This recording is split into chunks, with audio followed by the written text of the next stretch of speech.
655 పేజీల నివేదికను 60 పేజీలకు కుదించడంలోనే వాళ్ళ భాగవతం అర్థమవుతుంది. అంటే 600 పేజీలు వాళ్ళకి ఇష్టం లేని ఉన్నాయి, 60 పేజీలు వాళ్ళకి ఇష్టం ఉన్నవి ఉన్నాయి కాబట్టి వాటిని చూపెట్టే ప్రయత్నం చేస్తా ఉన్నాను. రెండోది నాకు తెలియక అడుగుతా ఉన్నా, రిపోర్ట్ ఇచ్చింది సాయంత్రం, అర్ధరాత్రి ఆస్థాన మీడియాకు వెంటనే లీకులు, తెల్లారే వరకే ఈయన పాపాల భైరవుడు ఆన పాపాల భైరవుడు అని అడ్డమైన రోత వార్తలు.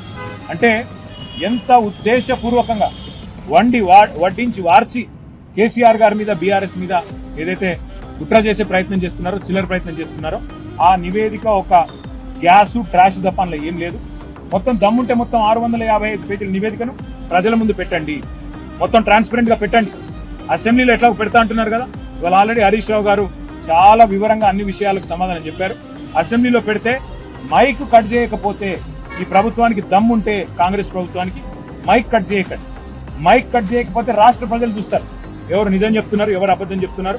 చీల్చి చెండాడి ఫుట్బాల్ ఆడకపోతే మమ్మల్ని పడుతుంది. Thank you.